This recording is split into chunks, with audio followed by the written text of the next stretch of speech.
Echoes from room 6 inches. There's a fine line between memory and madness, between what we remember and what we choose to forget.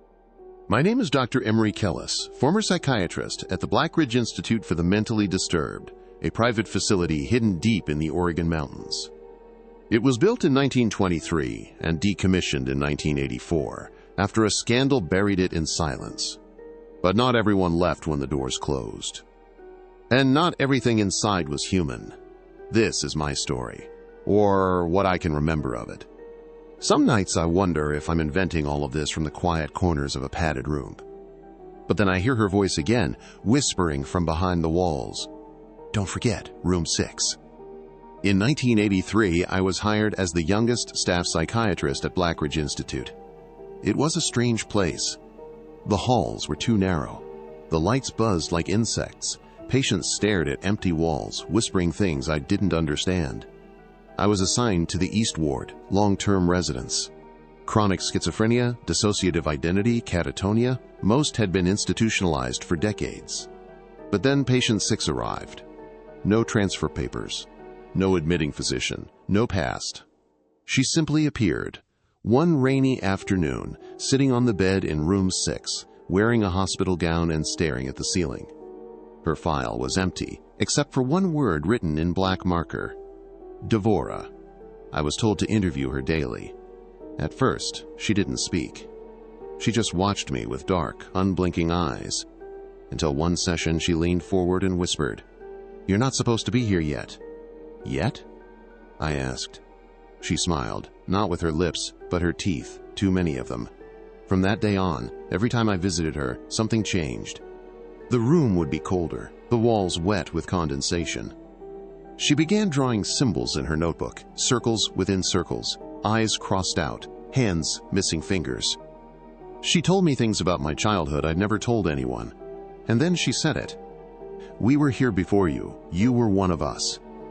I reported the sessions to the director. He told me, calmly, that room 6 didn't exist. That week, 3 nurses disappeared. One was found days later, locked inside an unused electroshock therapy room, scratching her own name into the walls. She wouldn't speak, only mutter one word over and over. Devora, Devora. The other 2 were never found. Security footage glitched during the exact moments they vanished. Timestamps froze. Screens went black. I started dreaming of the East Wing hallways. Endless, rotting. In my dreams, room 6 moved, shifting between floors like it didn't want to be found. And inside, Devora waited.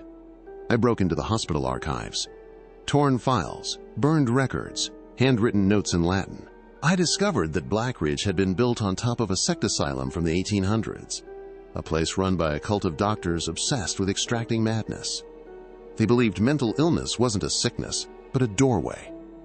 Their founder, Dr. Kellis, conducted rituals on patients to open what he called the other wing, a dimension of raw thought and chaos.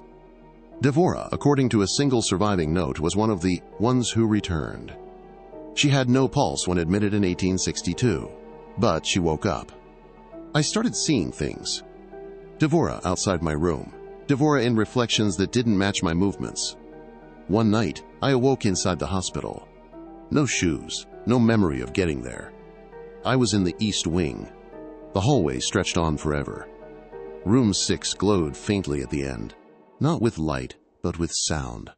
Soft whispers like wind through a grave.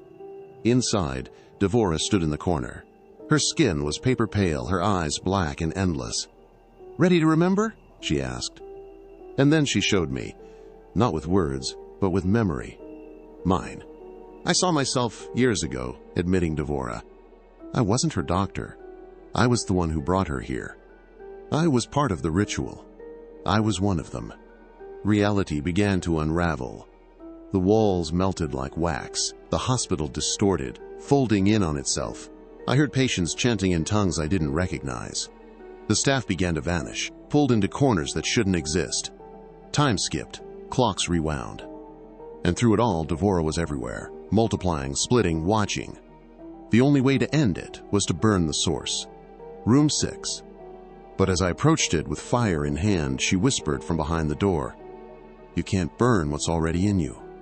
And the door opened on its own. I remember screaming. I remember the fire. I remember being pulled back or forward through rooms I'd never seen. Then nothing. Silence. They found me in 1991, 8 years after Blackridge shut down, wandering the woods barefoot. No ID, no memory.